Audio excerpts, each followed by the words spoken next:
Hi, I'm Annie Botticelli, and this is the Storyteller Forecast for Sagittarius for September 2017. Go to my website, anniehelpsyou.com, see what's new on my blog. If you'd love to learn astrology for personal or professional purposes, check out my website, click on Work With Me on my menu bar, and you can see that course and my other courses that I have. So what's going on in the month of September? We still have eclipse news coming in from those powerful eclipses in August. We have Mercury going direct, which is opening us up for the last open window from personal planet retrogrades that we'll have the whole year. We've got, I'd say from around September 9th, it's actually technically September 20th through November 15th, that this open window free from personal planet retrogrades and their shadow periods is a great time for action, for moving things forward. But we've got, starting with September 9th, we've got some amazing aspects. So I'd say if you can hold off on making firm plans or taking big action from the things, or outer action, you can have taken plenty of inner action in the Mercury retrograde time. But from September 9th and on, follow your flow to feel into starting to take your action steps, because we've got one more powerful open window from January 2018 through the beginning of March 2018, and then a whole rest of the 2018 year of retrogrades. So you want to really take advantage of this, this time that's opening up in the middle of September through the middle of November. So we're going to talk in great detail about the individual transits this month, the good days, the challenging days. We're going to talk about this amazing method that you can use, a very simple method that I learned from a spiritual teacher of mine, to connect your heart and your mind, because they don't talk a lot, and when they do talk, magic happens and we're instantly plugged into intuition and creative spark. So we're going to talk about all that later. First, I want to talk about some things specific to Sagittarius.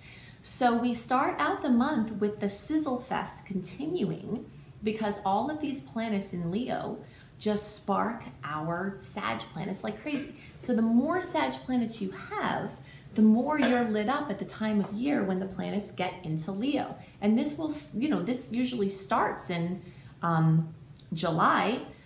So as of the time of my recording of this, it's really on hardcore, and it's going to depend mostly, as a Sag, you will feel the energy of fire complementing your natural way of being.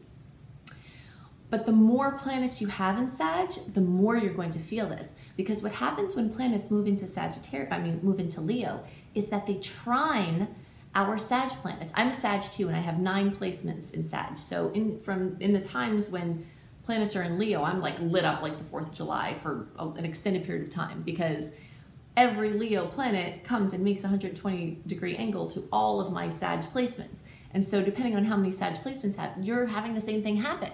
And you'll know it because you'll feel it, because it'll light you up. You can probably even notice I'm talking faster than usual, and I'm trying to rein it in, I'm trying to pull it back a little bit. But when you're lit up this way, it's really hard to manage, So this energy of just sizzling fire and action and excitement and infusion of inspiration is going to be starting this month out. It will have been happening for the previous period of time as well. Then we'll start to see these planets, start to move more into Virgo. And as that happens, that sort of takes a little bit of that zest off and means we have to kind of knuckle down and take those creative insights and ideas and put them to practical use. So the method I'm going to show you here pretty soon is going to help a lot with that, into bringing these ideas down into the tangible reality. But in any case, I'm calling the theme of this month for Sages expanded horizons, because even though Sag energy is always about expanded horizons, that is the energy of Sagittarius. We are continuing to have this 9th house lit up. And so we talked about our theme for last month was adventure abounds, in this 9th house Sag energies. The house of Sagittarius is all about adventure. So that adventure energy can certainly continue. Teaching, learning, religious and spiritual studies, writing, publishing, traveling internationally, interactions with people from different countries, international business, learning languages, learning about cultures of other countries, linking spiritual wisdom of different areas of the world. All of these things are Sagittarian based. So with this expanded horizon energy, any and all of these things can be lit up for you in a huge way. It's a wonderful time to start on or move deeper into any of these topics. You'll also start to feel the energies moving in, especially the earlier placements moving into our work sector. So especially if you are a teacher or a learner as part of your work, or you do these international things or spiritual studies as part of your work will be lit up like crazy. And that's a theme that's going to continue for the months to come as well, because as the planets move, they're continuing to get into the 10th house. So we'll talk about that more next month when we have, the crowding there will continue. But you're definitely going to see work opportunities, work expansion, work recognition, all of those things starting to come as a theme that will continue into next month. So we've got my Grandma Marge, which is Venus, as part of this equation. And if you've listened to my reports for a while, then no doubt you've heard me talk about my Grandma Marge. I always think about my Grandma Marge when Venus is anywhere, because I don't know if you know any Italian people, but my Italian family, this is what I always associate them with, is Venus energy. So when I have Italian relatives on both sides of my family, but this is my grandmother on one of my sides. And whenever I would see her, she'd always reach her hands up to me. She was always smaller than me, even as a child. And she would grab me by the face, kiss me by the mouth, slip me some money, and put a meatball in my mouth. Okay, this is the energy of Venus. So Venus is lighting up this whole sector of teaching and learning and international everything, and writing and publishing and speaking and all of this. You middle and later degree placements, you are going to feel this in the 9th house this month. But you're also going to be feeling it in the 8th house. So resources like money, loans, spiritual resources, guides, angels, all of that energy is like my Grandma Marge is coming to your spiritual and financial sector. And, she's going to bring you some meatballs. So, if you're a vegan, you have to request their vegan meatballs. But she wants to bring sustenance. She wants to bring money. She wants to bring creativity. She wants to bring love. And that's what's happening. It's boosting the 8th house for middle to late degree placements, and then boosting the 9th house for all of you at some point. So this is just so rich with everything Sagittarius. This is a really cool time of the year for us because it really, really lights us up.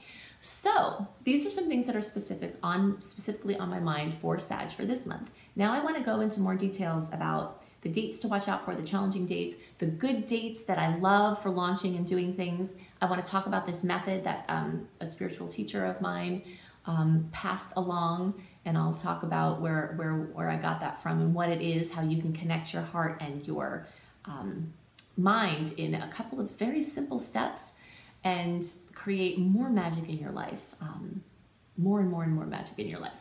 So let's talk about all that stuff now. So the theme of this month for all signs is bringing fun to work.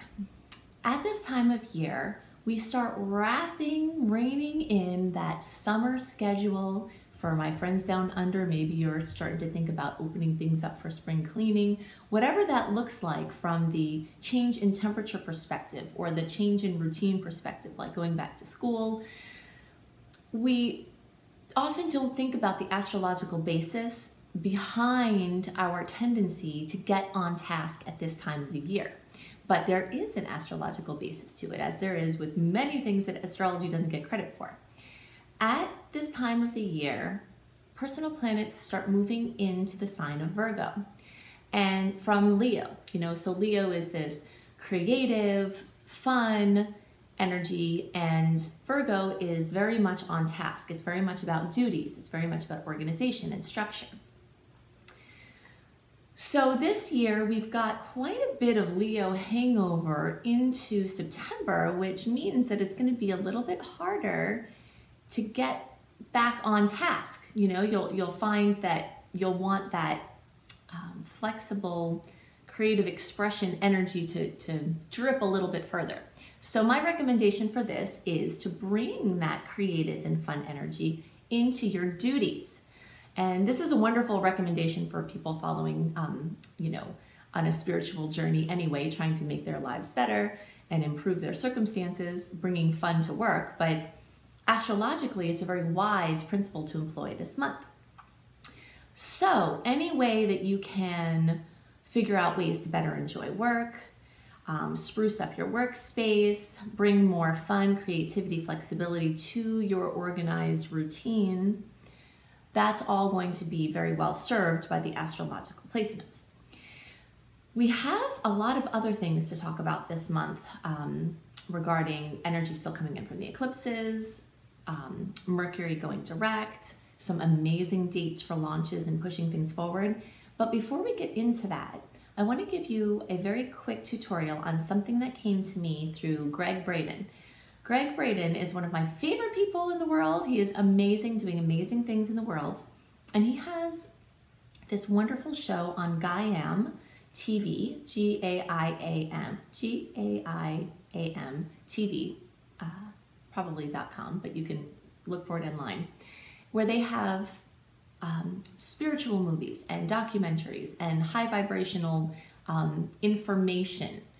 So it's very refreshing. And Greg Braden has a show called Missing Links, where he will, in each program, bring the most updated science to show how it supports spiritual wisdom that has been passed on through the ages, and show you how to use this updated science, this new scientific findings, to deepen your spiritual work and to improve your experience on the planet and make the world a better place.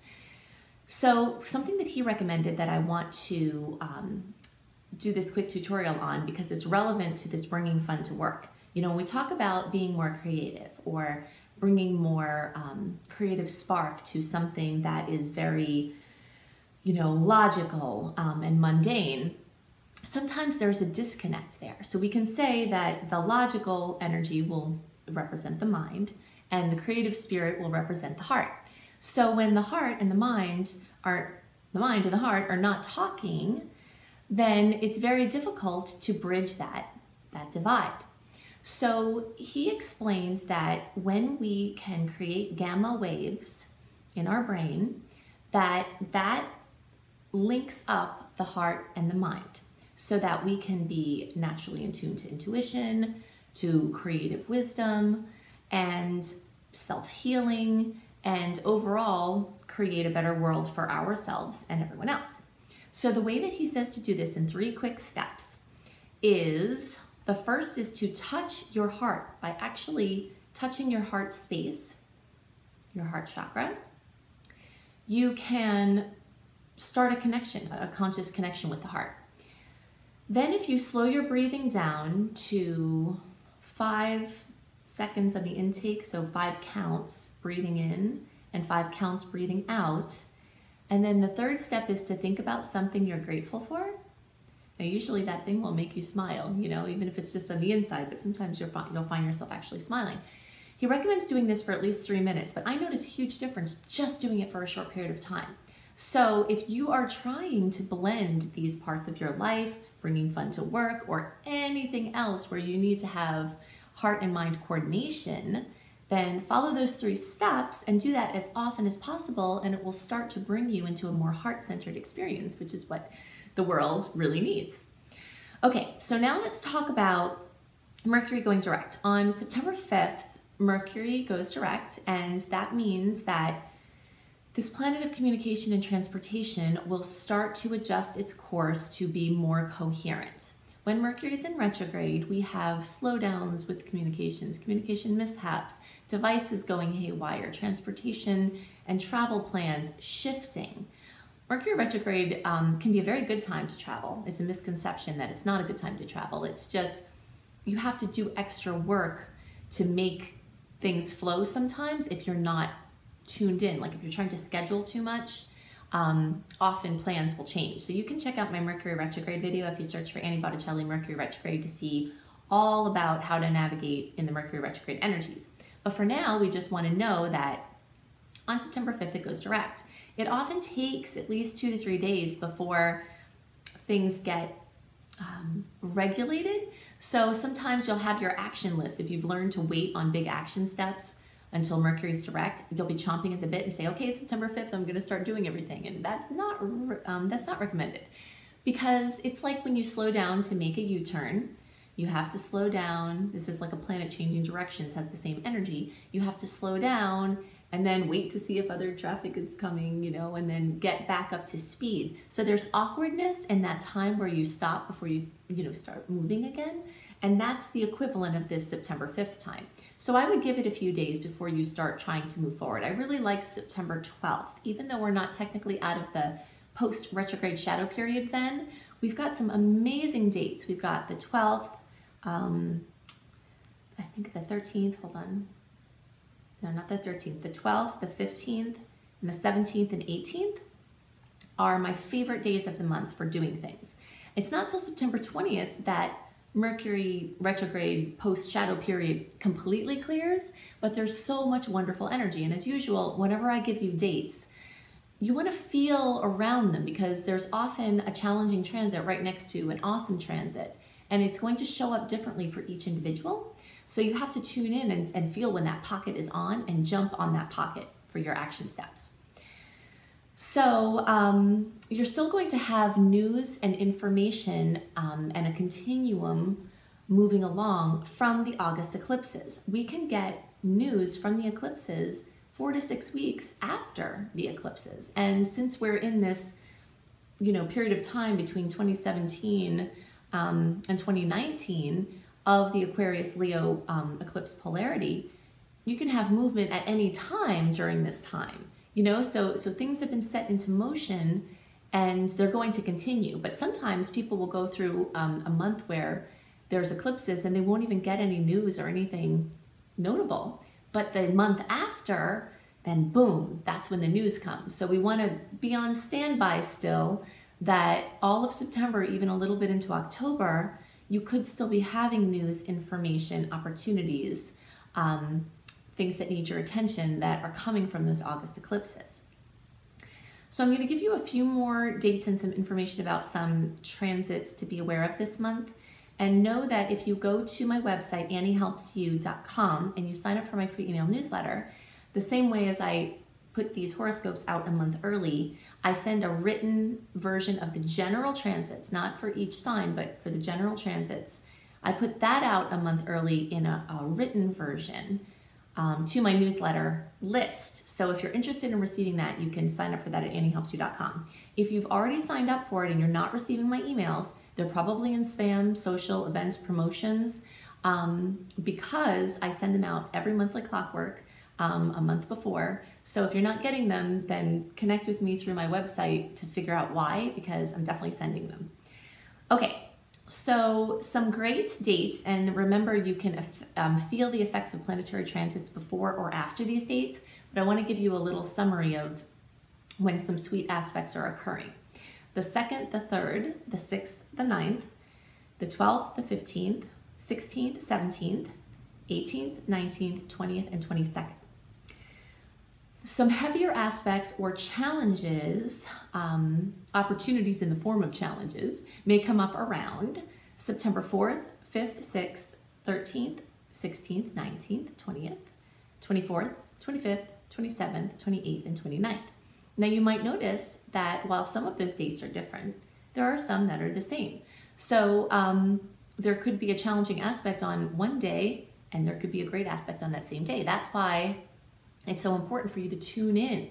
If an astrologer, me or anyone else, says, this is an awesome day, this is a day to do something important, but you're having a terrible day, you shouldn't do it on that day, But if you're feeling really good the day before and you're like, wow, this is what they're talking about, or a couple of days before, whenever it happens to hit for you, then you have to feel into those pockets of your own personal flow and activate according to your intuition using these dates and these transits as a guideline. So just a quick summary of some of these, and again, I do go into more details about this in my newsletter, and you can get this September copy sent to you when you sign up. So September 2nd and September 3rd, we've got these beautiful aspects with Mars in Leo. I really like them for all things, but the one on September 3rd could also cause an ego flare. So you want to make sure if you're coming from some place of fear or anger, you don't want to express those energies, but they're really great for expressing creative energies in general. Mercury goes direct on the 5th. We talked about that. We've got this full moon at almost 14 degrees of Pisces on September 6th. So fullness, completion, fruition, drama, things being brought to light in areas having to do with privacy, secrets, psychological issues, fears, addictions, limiting beliefs. All of these are Pisces related things. So things can very much be brought to light, things that were hidden, coming out from this deep place where they were hidden and brought to your attention. Sometimes this can be in the form of a powerful, enlightened moment where information comes to you that really helps you, or a resource comes in. And sometimes it's information that you didn't know about that was hidden that you really need to know about, and now you have to deal with it. So because this is a full moon in a water sign, especially one that's ruling these water energies of Pisces, flooding and issues with pipes bursting and water-related damage and issues can come up more strongly. So before this full moon, it's good to be proactive before. That's the reason why we talk about these things beforehand, is check your water policies, check your flood policy. Very often people don't have any idea what the heck their water damages are covered by their homeowner's insurance or their separate flood insurance. So if this is resonating with you, then do a little bit of a check, talk to your insurance people and check to see what exactly is covered and what isn't covered, and see if you have the proper coverage and the proper deductibles for your circumstance. If you have any water related kind of sketchy thing, it might be good to get that worked out, because there's going to be a lot of pressure on water pipes and water systems at this full moon. So there's another awesome day, September 9th. There's a Virgo, Sun in Virgo trine with Pluto and Capricorn. So we have great support for practical endeavors here. We've got this beautiful trine with Venus in Leo and Saturn in Sag on September 12th. And this is where the creativity and the fun and the romance of Leo, and also things involving children, are boosted with solid support for the future. So big visions about these things can get some really solid Saturnian help. On the 13th, we have Sun in Virgo square Saturn in Sag. So vitality, enthusiasm can take a hit this day. You know, the energies of Virgo can be very organized and meticulous and are wonderful for many things. But when we have a challenging aspect like a square, especially with Saturn, it could bring some criticism or reality checks that aren't very comfortable. I like to recommend for, if you can take a little nap or kind of sleep on a situation, especially when it's a sun aspect, that usually it will pass pretty quickly, because its time frame, his timeline is not very long, so these are kind of quick things that come up and then they shift.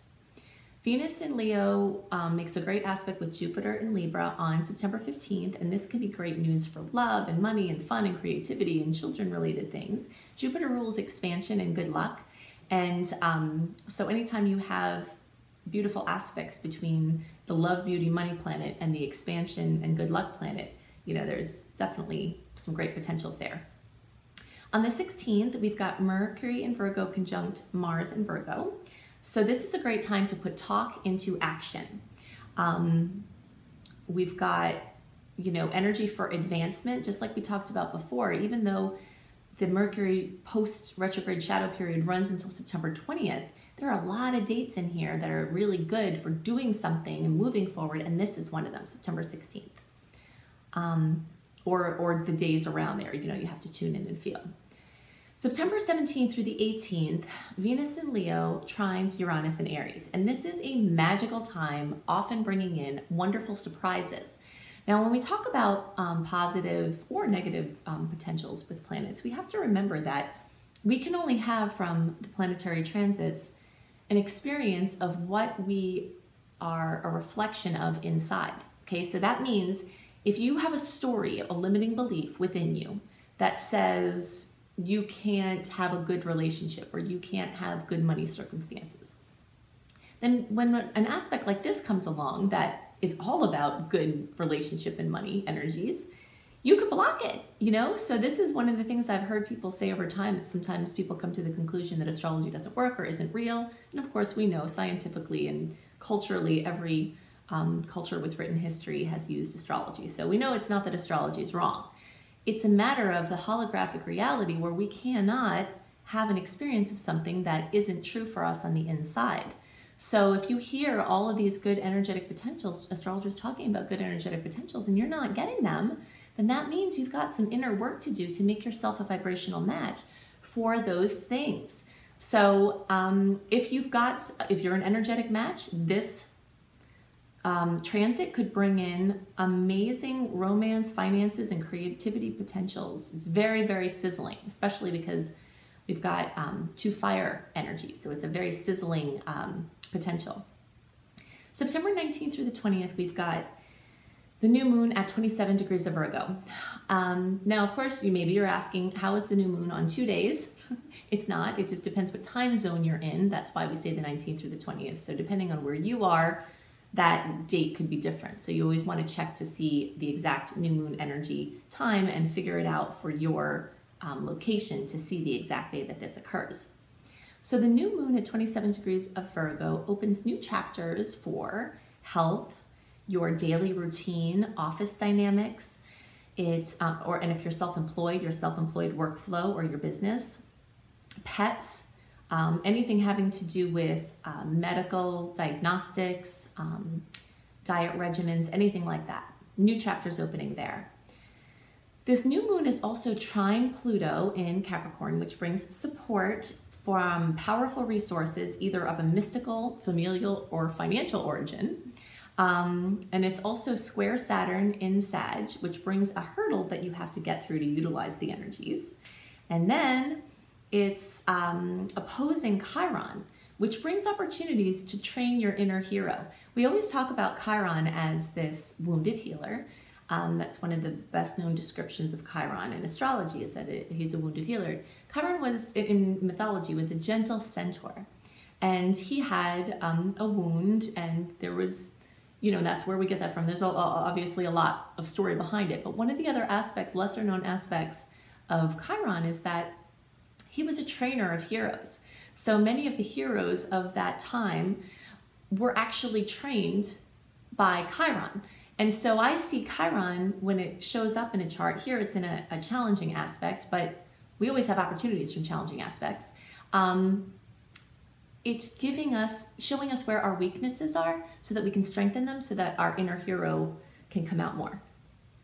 So of course we have the magical day of balance with September 22nd equinox. We've got a great aspect on the 22nd with Mercury in Virgo trining Pluto in Capricorn. And action, information can pop out at this time in a wonderful way. We can have lots of really good insights from that. On September 24th, Mars in Virgo opposing Neptune can have action blocked by uncertainty or self-doubt.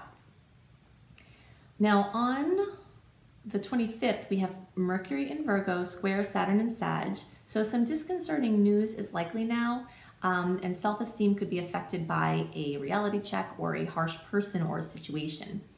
On September 27th or 28th, Jupiter in Libra is opposing Uranus at 27 degrees. Now this aspect is happening for the 3rd time. It's happening at a different degree than it happened before. But this is the end of a 3-part story that started on December 26th of 2016, and then happened again at the end of February, beginning of March of 2017, and this is the final piece.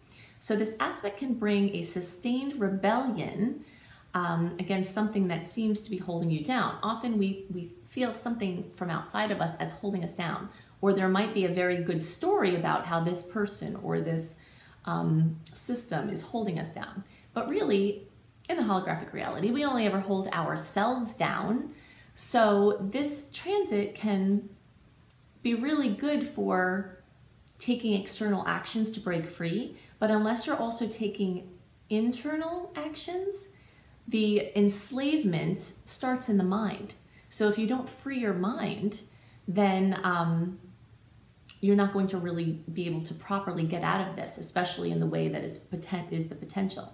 Oppositions are challenging aspects, but there's so much potential with them to break free from an issue that we can all really consider the positive aspects. So on September 28th, Pluto goes direct. So a lot of that internal process that was occurring with Pluto going backwards is brought back into external reality. And then on the 29th, we've got Venus in Virgo opposing Neptune in Pisces. And this can bring self-doubt. We've got quite a few challenging aspects with Pisces this month. That's why you hear these, pieces of self-doubt and uncertainty coming through. So lots of chances to remember that we can all consciously connect to the source field that connects everything. Whenever we're feeling unsure, just remember that we're connected by this wave of this web, this wavy web connects everything. And so whenever you're feeling alone or uncertain, you can just connect into the certainty of all that is. So that is my breakdown for September. Definitely go to my website, anniehelpsyou.com, check out my blog, sign up for my free email newsletter to get a written version of the things that are going on for the month ahead. And if you're interested in becoming an astrologer, you can check out my astrology apprenticeship program. If you're interested in being a coach as your profession and you want to help people to reach their goals, you can check out my coach certification and online business course. If you are interested in understanding how ancient wisdom applies to current circumstances, you can look for my Coming Soon School of Practical Magic. So you can check that out on my website, Coming Soon. And if you'd like to have more information about September, then go to my hubby, B.R. Newman's website, iamhelios.com, IAMHELIOS.com, and check out his tarot report for the month of September. So I hope you have a wonderful month, and I'll see you next month.